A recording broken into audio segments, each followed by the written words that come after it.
Golden State Warriors versus Houston Rockets, game preview and key players, ang pagbabalik ni Curry.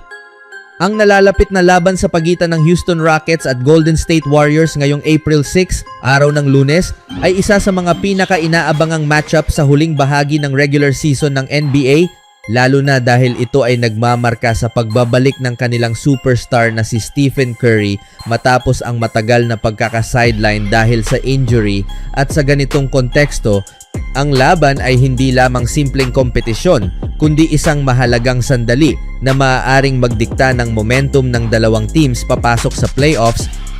Sa kasalukuyang takbo ng season, makikita na ang Rockets ay nasa mas magandang kondisyon kumpara sa Warriors dahil sila ay may momentum matapos manalo ng sunod-sunod na laban, kabilang ang isang dominadong panalo laban sa Utah Jazz na may napakalaking agwat, at ito ay nagpapakita ng kanilang offensive efficiency at lalim ng kanilang roster.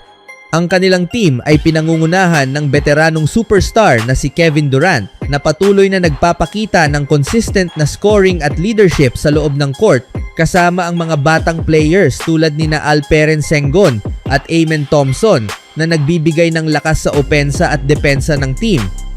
Bukod dito, ang Rockets ay nakapag-secure na ng playoff spot para sa ikalawang sunod na taon na nagpapakita ng kanilang pag-unlad bilang isang team at pagiging seryosong contender sa Western Conference, kung saan kasalukuyan silang nasa gitnang bahagi ng standings at may pagkakataon pang umangat depende sa resulta ng kanilang mga natitirang laro, kabilang na ang laban kontra Warriors. Ang kanilang estilo ng laro ay nakatuon sa mabilis na ball movement, mataas na field goal percentage at solid na rebounding na siyang nagiging susi sa kanilang tagumpay ngayong season. Sa kabilang banda, ang Golden State Warriors ay naharap sa sunod-sunod na pagsubok dulot ng injuries sa kanilang mga pangunahing players. Pinakamalaki rito ang pagkawala ni Stephen Curry na matagal ding hindi nakapaglaro dahil sa injury. Dahil dito, nahirapan ang team na makahanap ng consistency sa kanilang performance at malinaw na naapektuhan ang kanilang shooting efficiency at kabuuang daloy ng opensa. Sa panahong wala siya, nagtala ang Warriors ng hindi magandang record, isang patunay kung gaano kahalaga ang kanyang presensya sa loob ng court. Sa kabila nito, hindi tuluyang bumigay ang team. Umasa sila sa kanilang mas batang roster at sa pamumuno ni Draymond Green upang manatiling kompetitibo sa liga. Bagamat may mga pagkukulang, ipinakita pa rin nila ang determinasyon na makipagsabayan kahit kulang sa pangunahing puwersa. Ngayon, ang inaabangang pagbabalik ni Curry ay nagdadala ng panibagong pag-asa. Hindi lamang siya isang scorer, isa rin siyang playmaker na kayang baguhin ang takbo ng laro sa pamamagitan ng kanyang shooting, ball movement at leadership. Sa kasalukuyang season, nag-average siya ng mahigit 27 points kada laro, patunay ng kanyang elite na kakayahan kahit nasa edad na 38.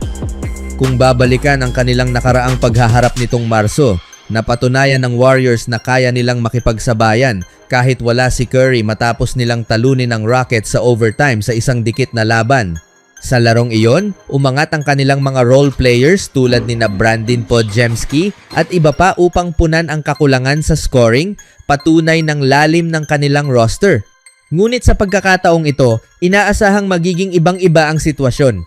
Ang pagbabalik ni Curry ay magdadala ng dagdag na banta sa perimeter, isang elementong tiyak na magpapahirap sa depensa ng Rockets at magbubukas ng mas maraming oportunidad para sa buong team.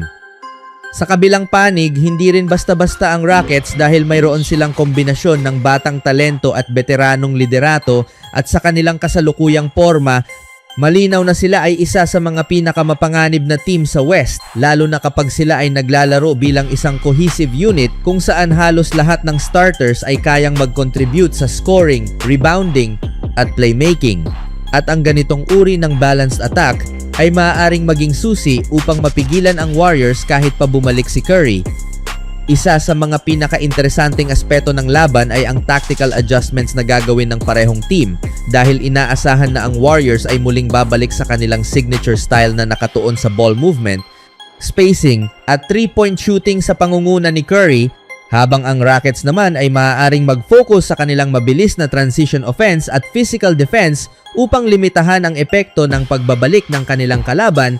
At dito makikita ang tunay na chess match sa pagitan ng mga coaching staff. Kung pagbabatayan ang head-to-head na record ng Golden State at Houston, makikita na naging dikit ang kanilang mga laban sa mga nakaraang taon. Sa ilang pagkakataon, nagpalitan sila ng panalo, patunay na walang malinaw na dominante sa kanilang matchup. Gayunpaman, sa kasalukuyang anyo ng dalawang teams, tila mas lamang ang Rockets pagdating sa consistency at health ng kanilang roster. Sa kabila nito, hindi dapat maliitin ang home court advantage ng Warriors. Kilala ang kanilang fans sa matinding suporta na kadalasang nagbibigay ng dagdag na lakas at momentum sa team. Dagdag pa rito, mahalagang isaalang-alang ang psychological factor, lalo na ang pagbabalik ni Curry.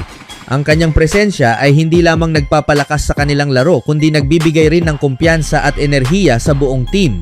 Dahil dito maaaring maapektuhan ang takbo ng laban mula pa lamang sa unang quarter na posibleng magtakda ng tono hanggang sa huling buzzer. Isa sa mga pinakamahalagang aspeto ng laban na ito ay ang labanan sa opensa, kung saan ang Rockets ay may mas balancing scoring options habang ang Warriors ay umaasa sa kanilang perimeter shooting. Kung magiging epektibo ang depensa ng Warriors laban sa inside presence ng Rockets, lalo na kay Sengun, maaaring magkaroon sila ng tsansang makontrol ang tempo ng laro. Ngunit kung hindi nila mapipigilan ang fast-paced offense ng Houston, malaki ang posibilidad na mahirapan silang sumabay sa scoring. Sa mas malawak na perspektibo, ang laban ay hindi lamang isang karaniwang regular season game kundi isang mahalagang sagupaan na may malaking implikasyon sa playoff picture ng Western Conference. Ang Rockets ay kasalukuyang nakikipaglaban para sa mas mataas na seeding habang ang Warriors naman ay nagsisikap na tiyakin ang kanilang pwesto sa play-in o mas magandang ranggo. Dahil dito, bawat possession sa laro ay magiging kritikal at ang resulta ay maaaring magdulot ng domino effect sa standings. Nagdadagdag pa sa excitement ang inaabangang pagbabalik ni Curry na kilala hindi lamang bilang isa sa pinakamahuhusay na player sa NBA kundi bilang isang atleta na may kakayahang maghatid ng clutch performances. Sa tuwing siya ay bumabalik mula sa injury, kadalasan ay may kasamang statement game na nagpapakita ng kanyang kahandaan at determinasyon, isang bagay na siguradong ikatutuwa ng mga fans. Nais patunayan ng Rockets na sila na ngayon ang mas malakas na team matapos ang mga panahong madalas silang matalo ng Golden State sa postseason. Samantala, hangad ng Warriors na ipakita na kahit nahaharap sila sa iba't ibang hamon, kaya pa rin nilang makipagsabayan sa mga nangungunang team sa liga. Mahalaga din ang coaching sa laban, hindi lang talento ng players kundi pati estratehiya at desisyon sa critical moments ang magtatakda ng resulta. Bahagyang paborito ang Rockets dahil sa momentum, mas malusog na lineup at consistency, pero delikado pa rin ang Warriors dahil sa karanasan, home court advantage at kakayahang mag-perform sa high-pressure situations. Sa kabuuan, makabuluhan ang laban dahil sa epekto nito sa playoffs at kinabukasan ng dalawang team.